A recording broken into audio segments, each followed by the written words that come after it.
우리 지난 여름 동안에 많은 교사 선생님들, 또 아이들, 또 우리 교육자분들이 열심히 수고해서 정말 많은 일들이 있었습니다. 우리 다시 한번 우리 교사 선생님들 위해서 박수 한번 해주시면 감사하겠습니다. 여러분은 복음을 누구에게 들으셨습니까? 누구로부터 신앙의 영향력을 많이 받으셨습니까? 여기에 대한 조사를 한번 했었는데 첫 번째는 1등은 부모님이었습니다. 부모님, 조부모님이 믿음의 영향을 제일 많이 줬다. 두 번째는 목사님, 전도사님이었고 세 번째가 누구일까요? 교사 선생님이었습니다. 교회 학교 교사 선생님들이었는데 제가 그거를 이렇게 피부로 느끼는 게 있어요.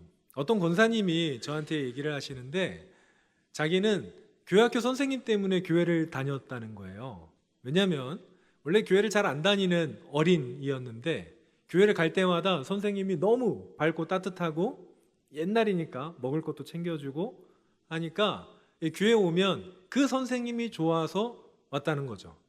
그렇게 그 어릴 때의 믿음은 되돌아보건대 자신의 믿음이라기보다는 선생님의 믿음이었던 것 같다고 얘기를 하시더라고요. 선생님이 예수님이 있다 그러니까 있는 줄 알고, 선생님이 예수님이 나를 사랑한다고 말을 해주시니까 그냥 그런 줄 알았던 거죠. 그 믿음이 나중에 이제 본인이 직접 예수님을 만나긴 했지만 선생님이 아니었다면 자기가 교회에 그렇게 있을 수 없었을 것 같다라고 얘기해 주신 적이 있습니다. 그런데 반대되는 얘기도 있습니다. 청년 중에 한 명인데 이 친구가 중고등부 때 교회를 안 나왔어요.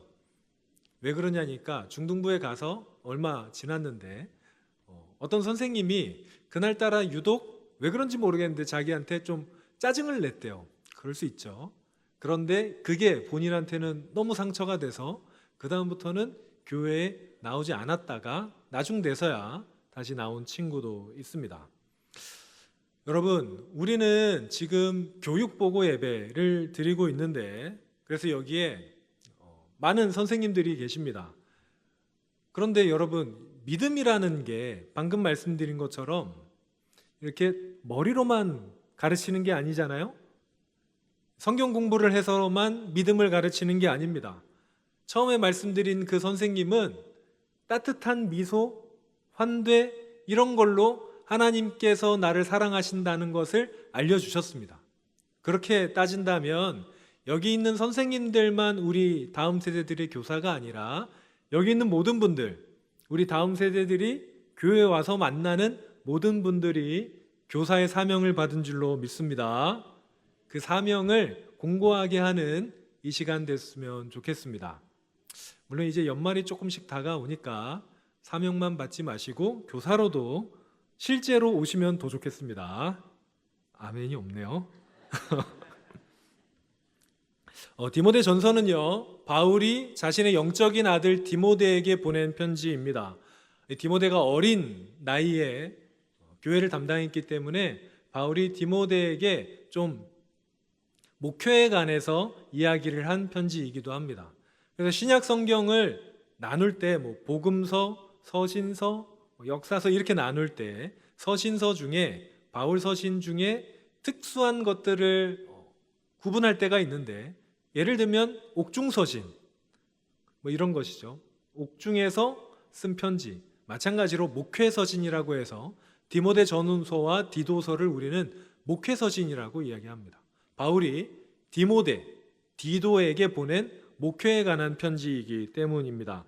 그런데 여기에서 목회에 관한 편지를 쓸 때 바울이 디모데에게 무엇이라고 얘기했냐면 하나님의 사람아 라고 부르면서 오늘 본문을 시작합니다. 오늘 본문을 한번 다 같이 보시겠습니다.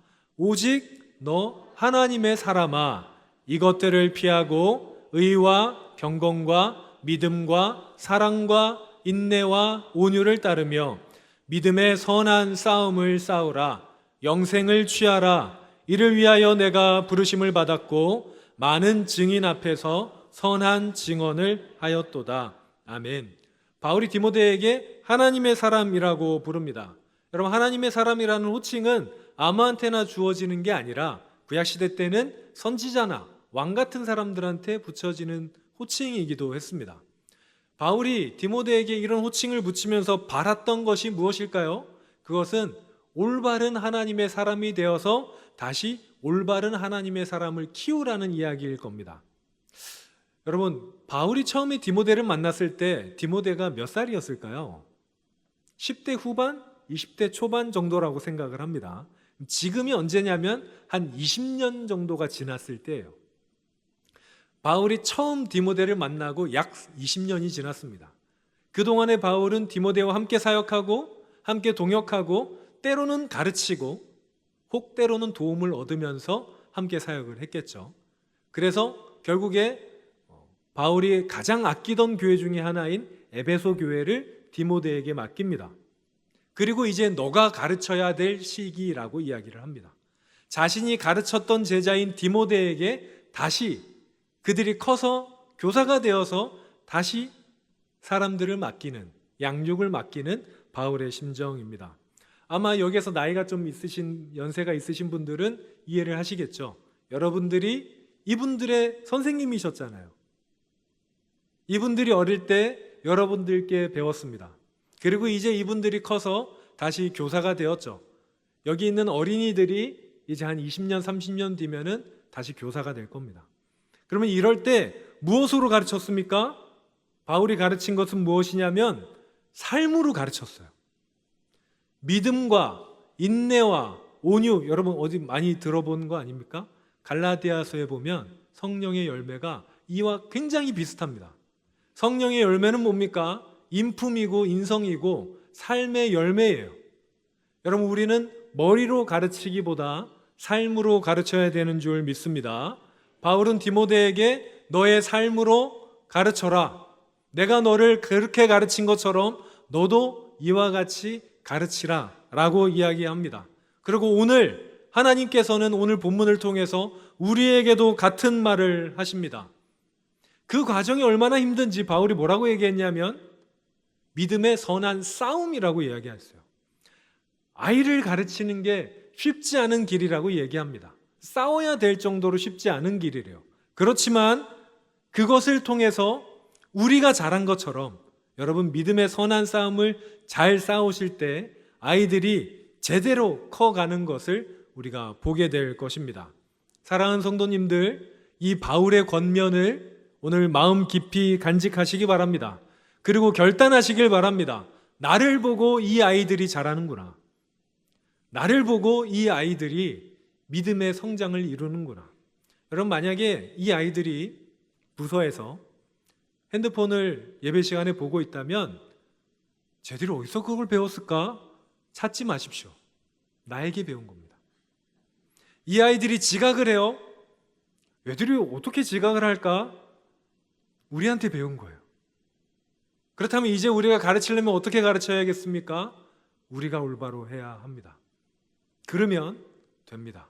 제가 예전에 어린이 교실이 아니라 그 어린이집을 하는 교회에 있어서 어린이집 차량을 운행한 적이 있어요. 한 2, 3년 했었는데 그때 아이들이 하는 말투 그대로 부모님 말투예요. 그 부모님들이 우리 교회 성도님들이니까 이 아이들이 이런 말투를 어디서 쓰지 하면은 그대로 부모님의 말투예요. 쓰는 단어도 똑같고 사투리도 똑같습니다. 만약에 이 아이들의 예배 모습이나 신앙의 모습이 여러분 성에 차지 않으시면 하나님께서도 여러분의 모습이 성에 차지 않으신 거예요.